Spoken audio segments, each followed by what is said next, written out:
In this chapter, we're exploring the roots of polynomials.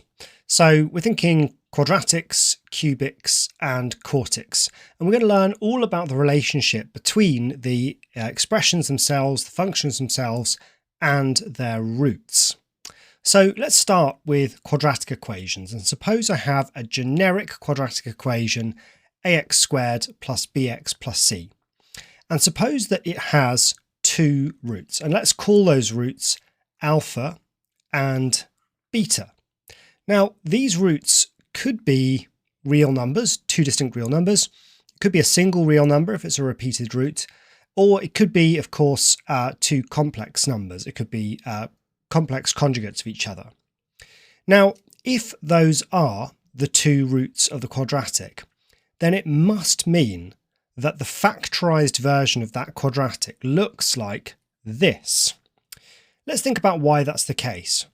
It must have brackets of x minus alpha and x minus beta, because when you sub alpha in, you should get 0. That's what a root means. It means the number you sub in to get 0. And the same with beta. When you sub in x equals beta, you get 0. But of course, it needs a number out the front because it could have any non-zero multiple out here and would still have those roots. And of course, that number needs to be a, because if you expand this, you start with an x squared and we wanted ax squared. So what we're going to do is we're going to use the fact that all quadratics can be written in this form and in this form to find a relationship between a, b, and c and alpha and beta. So to do that, let's expand this right-hand side, and then we'll be in a position to compare coefficients. So if I expand this, I'm going to get x squared, then I'm going to get minus alpha x minus beta x plus alpha beta. Expanding this, I get ax squared minus alpha x minus a beta x plus alpha beta. Now we can compare coefficients. Well, the x squared coefficient is done for us, a and a. But what we can say is that the coefficient of x over here, b, must be equal to the coefficient of x over here, which is minus a alpha minus a beta. Okay, well, let's just divide through by negative a. And what we get is that minus b over a is equal to alpha plus beta. And there's our first important relationship. The sum of the roots of your quadratic will always be minus b over a. That's one of the results we're going to use going forward. Now let's compare the coefficient of the constant. So on the left, it's c, and on the right, it's a times alpha beta. Well, dividing through by a gets us c over a is equal to alpha beta. And there's our second important result. The product of the roots of quadratic are c over a. So with these two results, we can start exploring some interesting things. So we have that the sum of the roots is minus b over a, and the product is c over a. So take a look at this. The roots of the equation 2x squared minus 6x plus 3 are alpha and beta. Find the values of alpha plus beta, and a range of other things.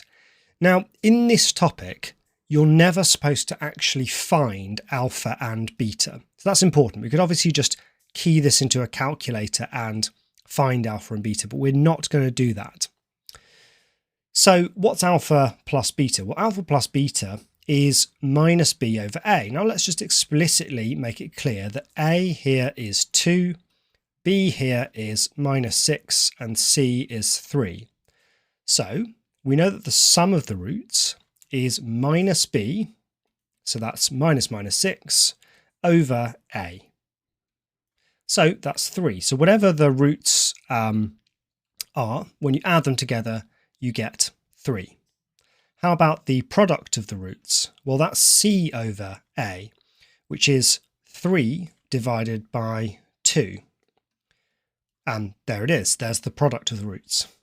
Now this is where the kind of puzzles come in, when you have to work out things like what's the sum of the reciprocals, 1 over alpha plus 1 over beta, or the sum of the squares. And these are the ones that are quite fun to work out. I'd recommend you pause the video and see if you can figure out what 1 over alpha plus 1 over beta is without working out alpha and beta. So the way to do this is simply add these together like algebraic fractions. When you do that, you get beta plus alpha over alpha beta. It's basically just giving them the common denominator of alpha beta. And look, we now know the top and the bottom because beta plus alpha we've already worked out, it's 3. And alpha beta we've also worked out, it's 3 over 2. Evaluate that and it's 2. So that's the sum of the reciprocals. Finally, what about alpha squared plus beta squared? Well, a great insight here is that alpha plus beta all squared is alpha squared plus beta squared plus 2 alpha beta. And what's clever here is we know everything apart from the alpha squared and the beta squared, because alpha plus beta is 3. So we've got 3 squared over here, and that equals alpha squared plus beta squared plus 2 alpha beta. Well, alpha beta is 3 over 2, so 2 alpha beta is 3.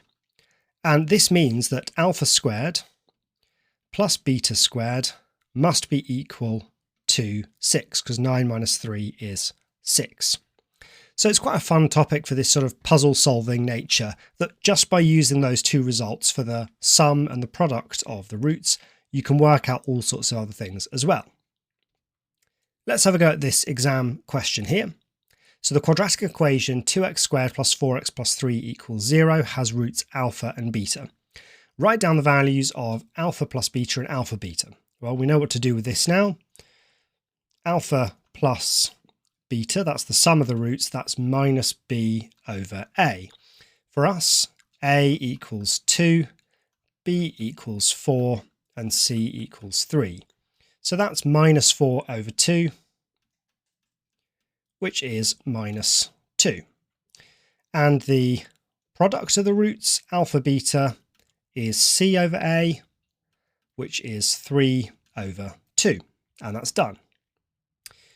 Question B. Show that alpha squared plus beta squared equals 1.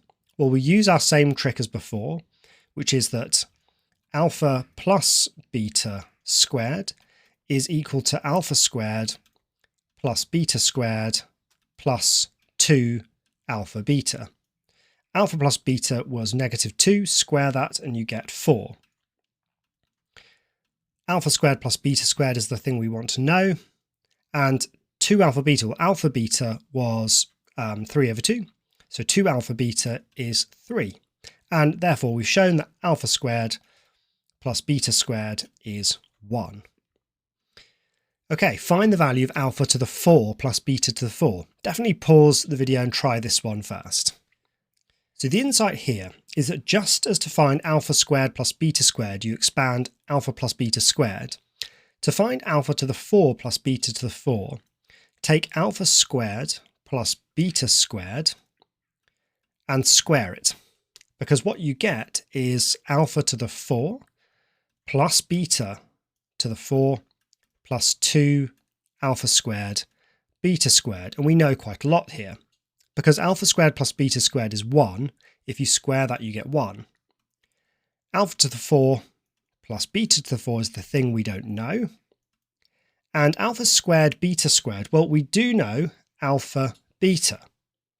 So alpha beta, when you square that, you get 9 over 4. And we have 2 lots of that. 2 lots of 9 over 4. So multiply this out and you get 9 over 2. Subtract 9 over 2 from both sides and we get minus 7 over 2. That's the value of alpha to the 4 plus beta to the 4. Now, that actually alerts you to the fact that the roots of this quadratic must be complex, Because real numbers, if you raise them to the power 4, you always get something positive. It's only complex numbers where you would ever get that. Now, of course, you can check this on the calculator. I'll show you how. So you can just go ahead and solve this on the calculator by going to Menu, Equation, Polynomial Solver, Degree 2, and it's 2, 4, and 3. And here they are. So it's -2 plus root 2 over I over 2 and -2 minus root 2 over 2i. So let's go ahead and just see what happens when we raise each of those to the power 4 and add them together.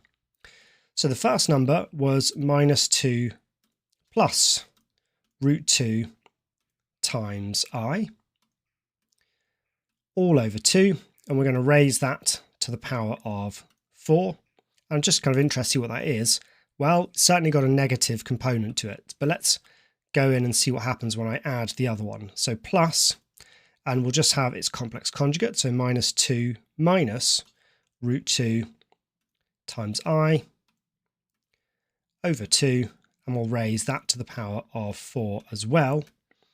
And when we do that, yeah, we just get -7 over 2. So you can always check these answers using the calculator, but it's expected that you do them without just finding alpha and beta. And sometimes exam questions explicitly say do this without finding alpha and beta. So that's a little introduction to the roots of quadratic equations. In the next few videos, we will explore how this gets harder and more interesting with cubics and quartics. So I'll see you there.